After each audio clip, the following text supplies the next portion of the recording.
E rau rangatira mā tēnā koutou.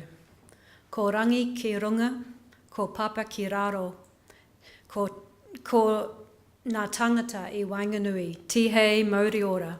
Kia ora koutou. Thanks for coming. This is a very brief glimpse of some of my work over the past 20 years as an artist and the ways that I encourage environmental awareness through my work.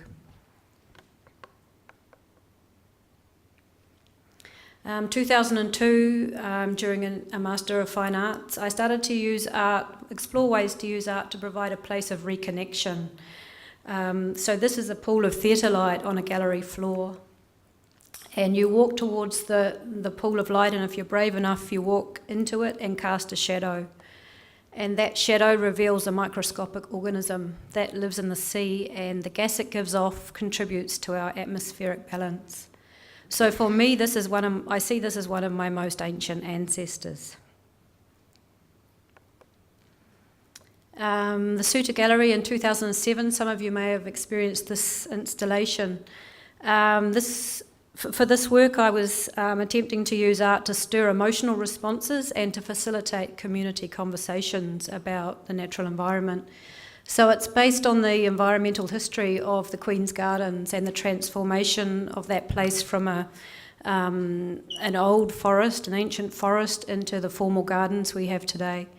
I've taken the tools that may have been used in the transformation of that garden and cut native plant, leaf vein or skeleton patterns into the surfaces of them, and then use theatre light to create shadows that evoke a sense of the dappled light of a forest.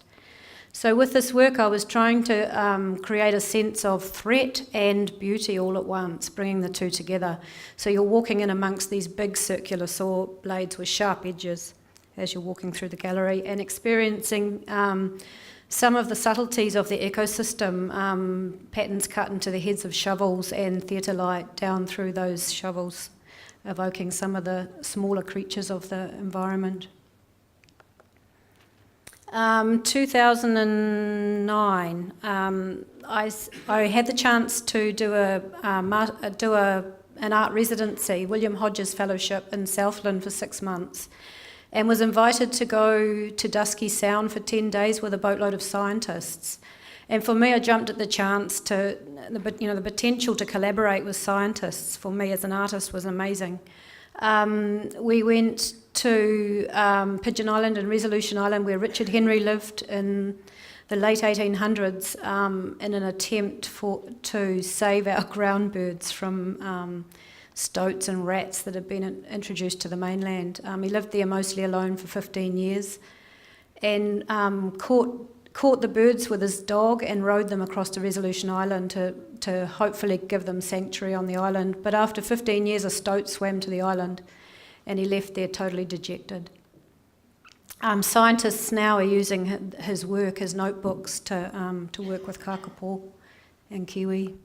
But while I was on that boat, I met Bruce Thomas, who's a local Nelson ecologist, and he had spent a lot of his 30-year career as an ecologist experimenting with a team on little islands here in Nelson and down in Dusky Sound to use pest eradication techniques to make island sanctuaries for birds. And he offered me his collection of skulls that he had kept for 30 years, about 1,000 skulls. He cleaned them in a metal trunk with flesh-eating bugs and stored them all in these jars and numbered them and catalogued them and kept them in case they were needed for scientific study at any stage. So I had 1,000 skulls, and I decided to make a series of works. So the piece on the left is a blanket in memory of Richard Henry. I think of it as the bones of a rain cape for the bones of Richard Henry. And it's adorned, instead of being adorned, it's made with harakeke fibre from the Templeton Flax Mill Museum, and instead of being adorned with the feathers of the birds, it was adorned with the skulls of the predators that have been trapped. And the skin of the introduced mammals in Fiordland that are eating all of the seedling trees and eventually going to kill our forest in Fiordland because nothing's regenerating. And a series of necklaces called the Crown Jewels adorned with these skulls as well. In a room next to this was another piece that was also a collaboration with a whole lot of farmers and scientists and hunters and local school children and local pest eradication community teams, where they gave me skulls, and I created works with karakiki fibre cascading down from them, evoking the waterfalls of Southland and Fiordland. And for me, it's like going back to the cave and having a council of elders start to discuss some of the issues we're facing. So 2009 and what was on the agenda in Southland was definitely climate change. It was definitely deforestation in Fiordland and the industrial scale of our dairy farming.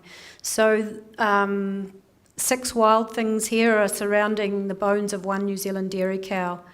And that skeleton of a dairy cow sitting on a bed of lignite, there was a new lignite mine proposed for Southland at the time, which is sort of our dirtiest coal, our dirtiest climate polluter, I suppose, in some ways. So here are a few details from that work. I've bone carved ears for the skulls and the fibres connected in there and cascading out. Ears for the dairy cow and its number tag still in there. So in 2009, the women who are running the little rural museums were telling me about how their grandchildren couldn't swim in the rivers anymore in Southland because the dairy herds had become so huge, industrial scale, and were polluting the waterways. And that was really obvious when I moved through the environment in Southland. So this is the Mataura River, and that's the meatworks on the left. That was obviously put there to use the river as a flush loo.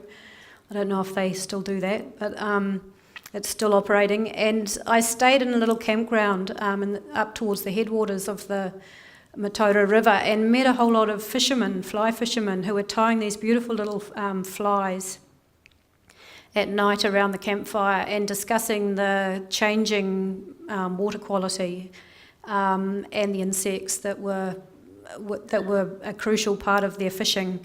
And the scientists that they were coming across who were studying these insects as indicators of the life of the ecosystem in the water. So I created a series of paintings. They're about 1 metre wide, series of 5 paintings using just cow dung and water. Studies inspired by Sydney Parkinson's watercolour studies on Cook's ship back in the late 1700s. And at the same time, I took bucket loads of cow dung to Auckland, and to my gallery in Ponsonby, the gallery that represents me. And during Art Week, invited Aucklanders in one of the trendiest suburbs to dip their hands in buckets of cow shit and plaster the front windows of the gallery with cow dung. And for me, as someone who's inspired by permaculture, I'm always looking for solutions to environmental problems. So I'm very conscious that we have a climate change issue, and I'm very conscious that we have a water issue, a pollution issue, and I'm thinking cow dung makes really good compost. Why aren't we growing billions of trees using cow shit in this country? So here's the root system of a forest on the front windows of White Space Gallery. And about 200 people came over the course of a weekend, dunked their hands in cow shit and participated in this artwork, leaving their handprints on this window that I had a stencil on, and then went off and drank their lattes. And we left this is a shot inside the gallery when the sun's shining through it. And about 2013, I was invited by the Auckland Council to submit a proposal for a new library that was being built in Ranui, which is in West Auckland, in a suburb that had no heart to it. It had no community centre. It was a very diverse community, but it had a big crime rate and a big methamphetamine problem. And Jasmax Architects were designing a new library. So the call was for an artist that would create a public artwork that would integrate into the library. For me, I saw this as a chance to engage a whole community in understanding the environment that they lived in and what it used to be and what it wanted to be. So the old kauri forest that lived on the site, and the logging and the burning that changed that site. And the Waitakere Ranges in Auckland's a really important place for people to go and connect with that kind of forest still. So I wanted to bring that into this sort of inner city, busy road suburb. So I proposed a forest root system and a towering forest for the heart of the library, and to create a living room space in the library that felt like you were around a campfire. That wall on the left where the piece is 9 metres tall. And the project started, which is the way I start most projects, which is consultation with iwi, with mana whenua. So I went to Te Kawerau Maki, who are the local iwi there, and asked their permission to work with the community there, and asked them what they wanted, and asked them if they wanted to be involved. So the piece on the right is created by one of their artists, one of their carvers, Suna Thompson, and they got involved in the project too. And this project was always, it was started by consultation with iwi, but also with the whole community, inviting the community to come to evenings and to have a discussion about what they wanted their library to be. So we put a 9 metre tall scaffold inside the library while it was being built, and invited the whole community to come and dip their hands in buckets of clay paint that we'd made from the excavated site, and leave their mark on their gallery wall and participate in the creation of this fossilised forest.